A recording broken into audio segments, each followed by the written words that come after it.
have Joel Gastar from Wild Food Cafe, which is one of the original vegan eateries, I think. And you've been vegan for how many years? 20. 20 years. Which... Apart from a slip up of 15 months. Oh really? Let's not talk about that. And then we've also got Ellie Brown from Kinder Co, which is an amazing vegan cheese business, which she founded in her East London flat. When was it started? 2 years ago. 2 years ago. So a fledgling vegan business, but one that's doing incredibly well. So it'll be really exciting to hear from you. Then we've also got a last minute addition to the vegan panel that I'm really excited for. The amazing Neil Rankin, chef at Temper, really accomplished in meat cooking, but then also doing a lot of experimentation and things with interesting vegetable dishes. So it will be really exciting to hear from you. And then last but not least, we've got David Carter from Smokestack. So this is fine dining street food, from fine dining to street food chef. David Carter went from being a front of house manager at Gordon Ramsay to founding his own barbecue restaurant. So it will be really good to hear from you about your thoughts on vegan. Great, thanks so much everyone. So I guess if we start from the beginning, because it seems like in recent years there's been a real rise in the vegan trend. If you just look around Wilderness, it seems like almost half of the places to eat are either fully vegan or they have like really good vegan options, which I'm sure wasn't the case when Wilderness started just a few years ago. So maybe Joel, if you could talk to us as probably the longest standing vegan on the panel, about when you think you started to notice that veganism was like creeping into mainstream food culture. Well, it's been creeping in all along for a very long time, just at such a slow rate that it was not noticeable, and everyone was in a lot more denial for a long time about it, or not acceptance, but just exponentially, one person at a time, then 2 people, then 4 people, then 8 people, then 16 people, and all of a sudden it's millions of people. So it's slow but steady, and it's, from some perspectives it's still really slow, and some perspectives it's really fast. It all depends on context and perspective. But it's inevitably going to grow, and there's ways to be vegan and really healthy, and there's ways to be vegan and really unhealthy. So, and I kind of consider it sort of a gateway experience, because obviously we've got to change the way we're living on this planet and our relationship with everyone and everything on this planet rather radically, if we look at the conditions of things. And that's just a doorway into doing that. If we can change the way we eat, we change our relationship with all the creatures on this earth, and we can move forward and make this place more and more beautiful all the time. Everyone can thrive. And when did you open Wild Food Cafe, the first restaurant? 8 years ago in October. But I've been working in doing food projects and pop-ups in the States, in India, with the first oral food restaurant in London in 2006. It only went for 3 months, but it was a great adventure. Amazing. And then when did you open your second location? We just opened in December. So was that kind of, you obviously had this really long-standing business already, was the second location a result of the increasing number of vegans you were having come to your location, your original restaurant? Yeah, we were pretty packed from when we first started. We had to learn a lot about restaurants and managing ourselves, our time, our energy, our culture, our team. We could have expanded a lot earlier, but when we started with no savings and no investment. So we had to really learn the business, learn about ourselves in the process. We run a school as well, so we're doing that and writing the book. And then eventually we were in a position where there was enough demand and support. It's one thing to have demand and then support, and to be ready to do it. So. And Neil, you've been in restaurants for a couple of years now. Did you notice a shift in the way that diners were ordering, or perhaps more of a demand for vegan dishes, and do you know when that was? I'm not sure there's been a shift within our restaurants, because our restaurants are very, very meat-based, and we get people who are coming in a big group, and there'll be someone that's a vegetarian or a vegan. I think that the shift has more come from outside that, I think for me, not within our restaurant, because our restaurant, people come to eat meat and they'll eat meat. And we cater for vegans. We have 5 or 6 vegan dishes on the menu.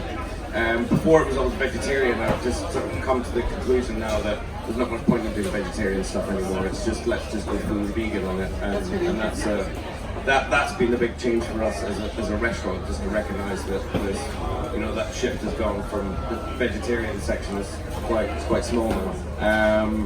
But from outside of that, I think just looking at London as a whole and going around Britain. I mean, I was in Cornwall the other week, and we were in a small town, and there was 3 restaurants full vegan menus, and I was like, oh my god, like this is, I thought it was just a bubble in London and sort of bigger cities, but actually it's spreading everywhere now.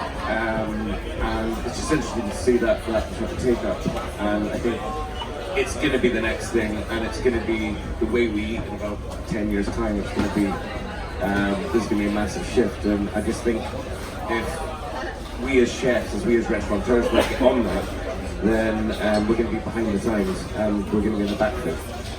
And Dave, it sounds like that's exactly what you've done with Arancini Brothers. Sorry, you've got 2 days on the panel. But yeah, tell me about the decision to basically turn your business from a meat business to one that just serves vegan food. We were a vegetarian business when we started.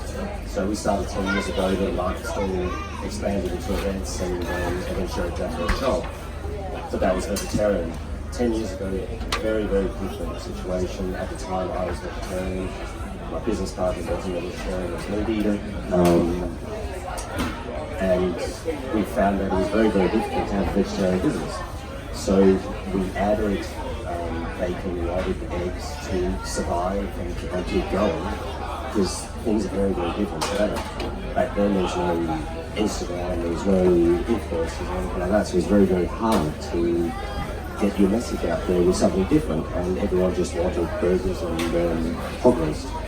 And from my journey as a vegetarian, I started feeling really bad as things changed and as more information came out about what was going on environmentally and animals. And I just couldn't keep doing it. I just kept looking at it, and at one stage I just turned around to my business partner and said, look, let's go back to becoming vegetarian. And this is 5 years ago. And then the more research I did, and my wife ended up becoming vegan, and of course I started looking into it, and I started saying, wow, this is pretty serious. And at that stage, probably 85-90% of our customers were meat eaters. And could I take the hit? And it took me 3 years to build it into it, and then 2 years ago I said, that's it, I'm vegan and I cannot keep selling a product. It's pretty critical. And we took the chance, and fortunately 80% of our customers are still meat eaters, so we're having an influence on the meat eaters. But What was the reaction like from maybe long-term regular customers? We lost a few, most definitely, but they've all realised that food isn't necessarily about meat, or it's about flavours. And I think if you ever walk into one of our shops, it's all about flavours. We're not a high-end restaurant, we're not a major chain or anything, but our food is all about flavours and good value. And for those chefs on the panel, do you think you have to be more creative if you're cooking a vegan dish as opposed to one that has meat and dairy in it? I think it's really exciting. I think it's really exciting to cook vegan food, and it's a challenge. As a chef, I think I've looked at it, and I started becoming friends with this one here quite a while back, because her food was amazing.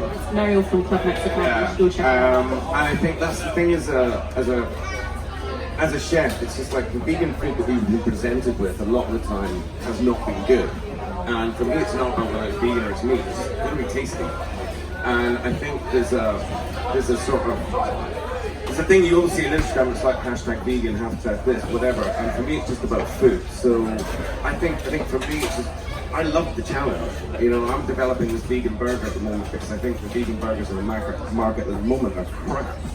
And they're just not going to get the average meat eater to change and to go over. So I think it's important for someone who has a palate very much associated with meat and knows what that tastes like and knows what it's going to take for me to be involved in that. And so I love it.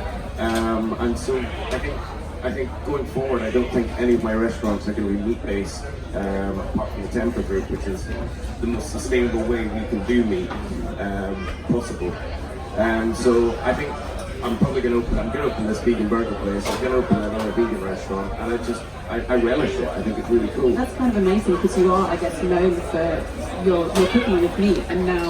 Yeah, but I'm known as well. I think I am, but that's just because when I got involved with barbecue, there was not a scene, enough barbecue scene for PICU and for what we did, and it was something that was challenging for me to pursue and to build. And now there's a big barbecue meat scene. I think it's probably gone full circle that I look at it now and go, oh my god, it's just a bit too much, you know. I go to these Meatopia things and people have just got like cows hanging everywhere and things go, it's a bit gross now. And I'm partly responsible, so sorry. But for me it's just the next challenge. And I think there's nothing much challenging about the meat industry. I don't hate the British meat industry, I think there's a lot of good in it. I hate the American meat industry, I think it's horrible. I hate industrialization of everything. But I think this binary viewpoint that everything meat is bad and everything dairy is bad and everything vegetarianism is good is you know, it's a little bit, I don't swallow it. But I do think that we need to eat a hell of a lot less meat. We need to stop industrializing it. And I think my pursuit, or anybody's pursuit as a chef of veganism or vegetarian diets is a plus, and I'm all on board for it. And Ellie, as someone who's a vegan and you founded a vegan business, how do you feel about that idea of binaries and, you know, veganism being good and eating meat being bad?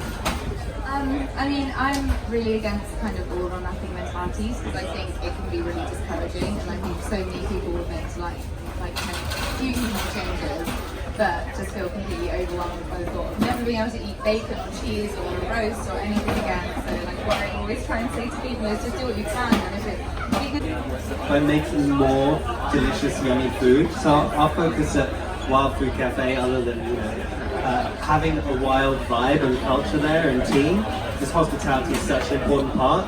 You could go into a vegan restaurant where everyone's all judgy, sort of old school about it, and makes people feel unwelcome if they've got a leather belt or whatever, which just obviously would ruin the whole thing. So it's about making the food delicious. It has to be delicious, just as Neil was saying. Doesn't matter if it's vegan, if it's not delicious and it's not served with enthusiasm and love and inspiration, the team really live it, then it's just hypocritical. And they've got the whole restaurant industry and food industry is mega organized. The restaurant and food industry is like a military operation, and people just come in like flaky hippies and make lame food. You know, the whole stereotype was if it's unhealthy, then it's delicious, and if it's healthy, it's bland. That was the old stereotype, and people were polarized on that black and white thing.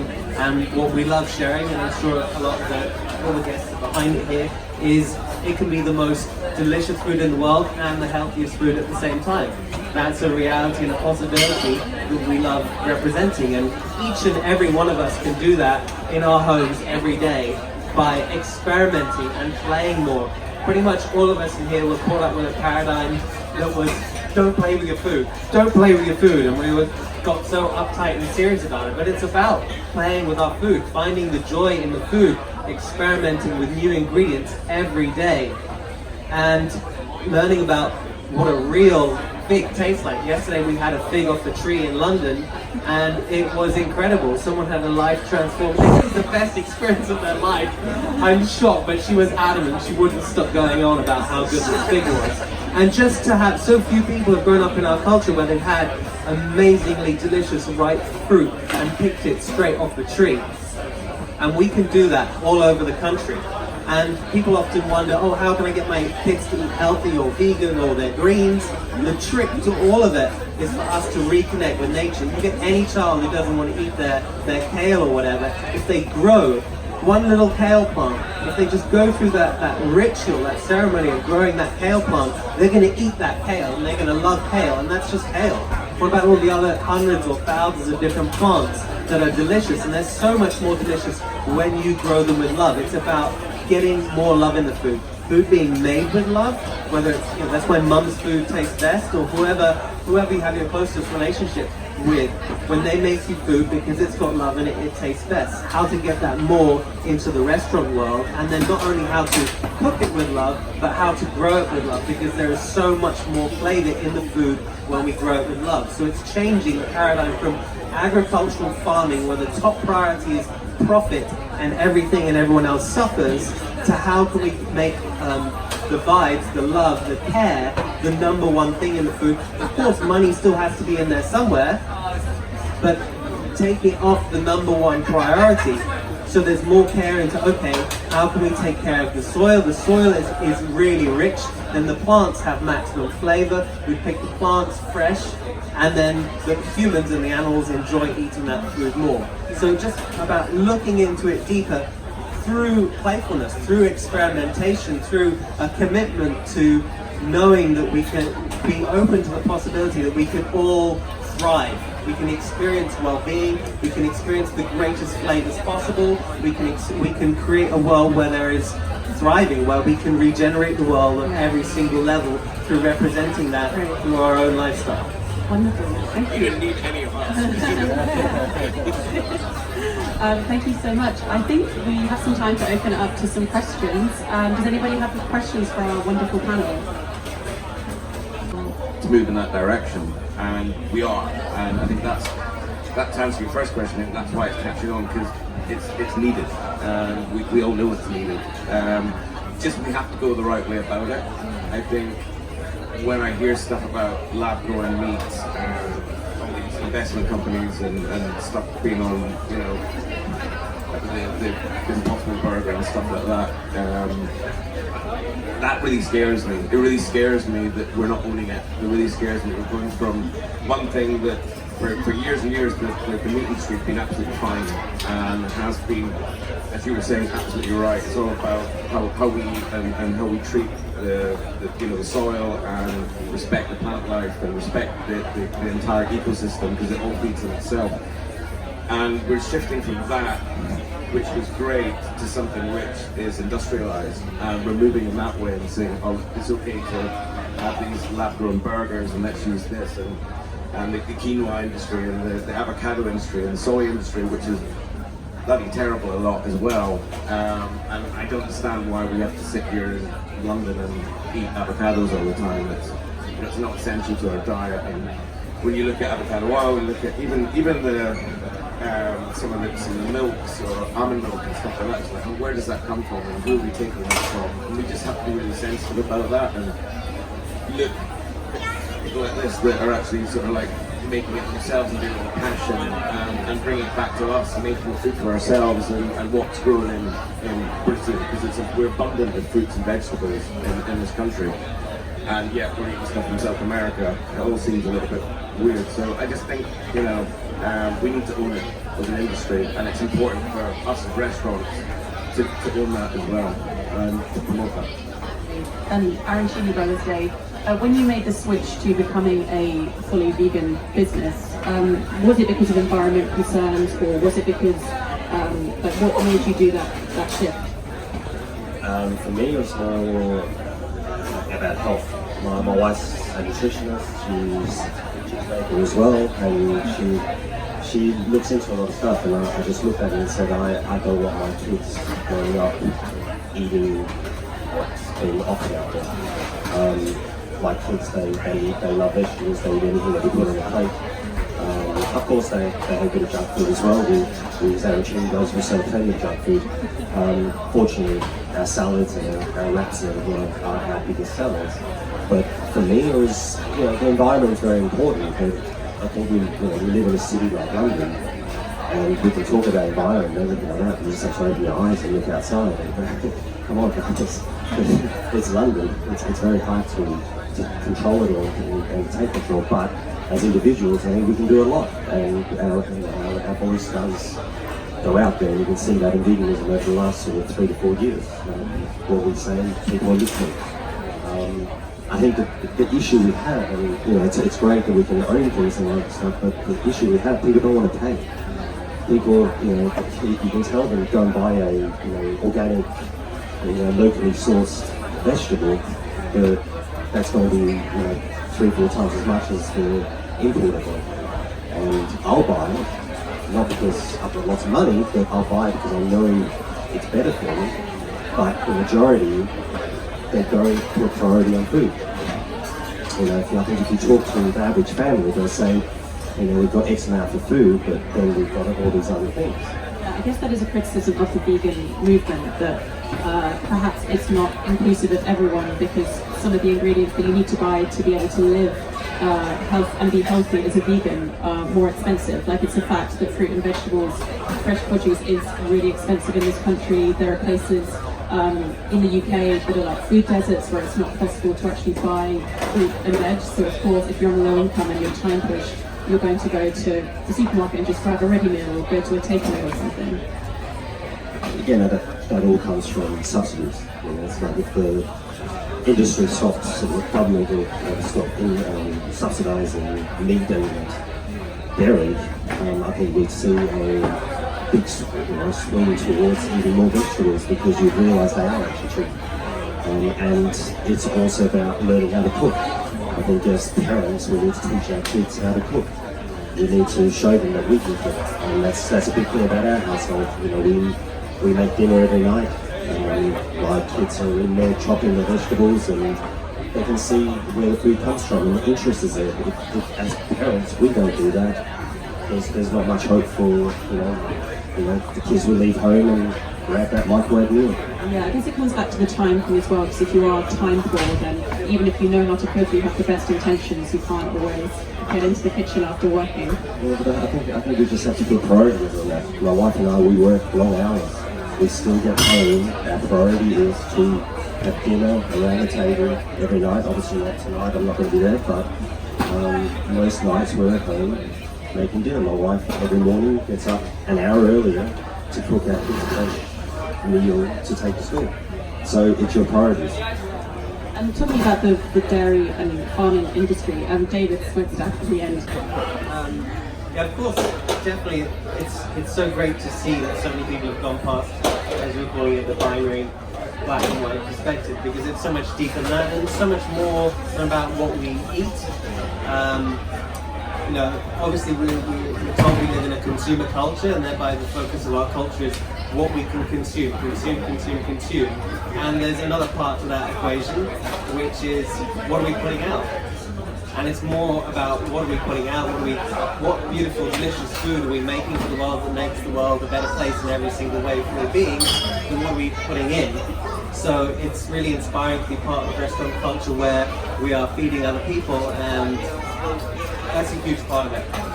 Rather than just being focused on what we eat, what we put out, what we create, you know, how the way that we're relating with our food chain, whether it's animal-based or plant-based, what way is that done? Which goes to the quality. The quality is so much.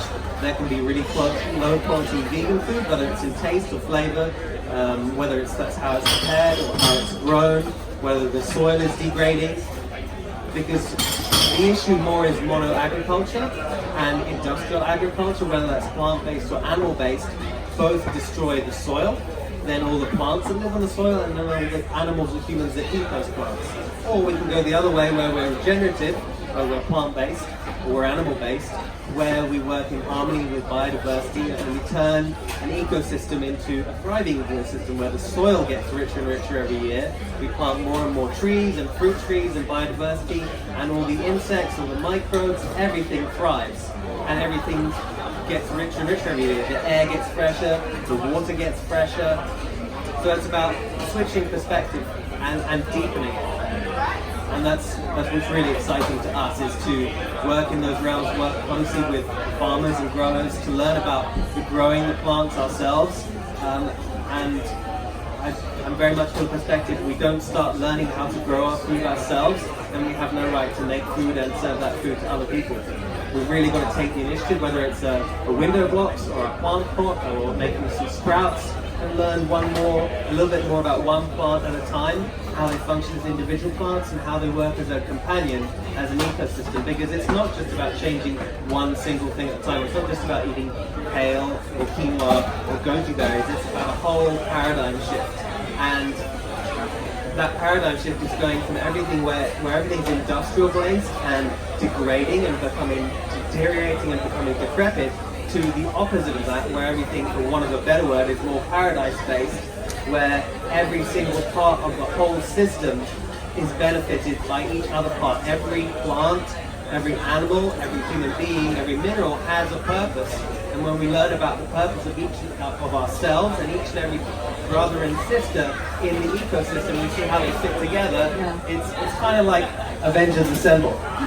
Where all the superheroes get together, and we are all the superheroes, and every single one of the different creatures in the mineral, plant and animal kingdom has a purpose. And when we become friends with everything rather than enemies, then the magic happens, the teamwork happens, the joy happens, and the creativity happens, and that's what we're really excited about. That sounds exciting. And what the environmental points that you're mentioning there are interesting too, because I wonder if we could try and figure out what exactly made veganism cool, because definitely a few years ago, if you told someone you were vegan, they probably just assume you're like a hippie who knitted their own granola and is wearing like Birkenstock. Not that that's a bad thing in any way. Oh, you've got I love my Birkenstocks. They're great. But yeah, I guess I wonder what it is that has made veganism suddenly this really trendy thing. Is it because we're all more aware of the environment now, or is it because of Instagram or the wellness movement? Like, what do you think it is that has changed how we think about veganism? What's done this image makeover? I think it's all of it. I think it's everything. I think part of it might be a bit of a food fad. People say to me all the time, like, veganism's a fad, and I'm like, it's not. It's actually a really changing shift in people's eating behaviours. But I think all these things, it's a kind of plethora of things. It's like, yeah, it might sound like it's a fad, but also people are so much more aware of environment things now. People are much more health conscious. And, you know, the spread of things like veganism and the access to media and information. I think all these things have just come together to reach this kind of critical mass for veganism where it's really taken off. So vegan food actually tastes better now. People are making great vegan cheese. Yeah. And,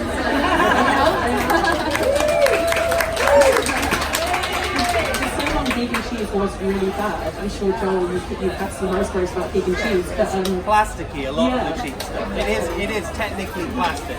yeah. But Ellie, what was the process like to basically learn how to create a cheese that, like, were you kind of trying to cater to people who were dairy eaters, or like, how do you even start about creating a product that was meant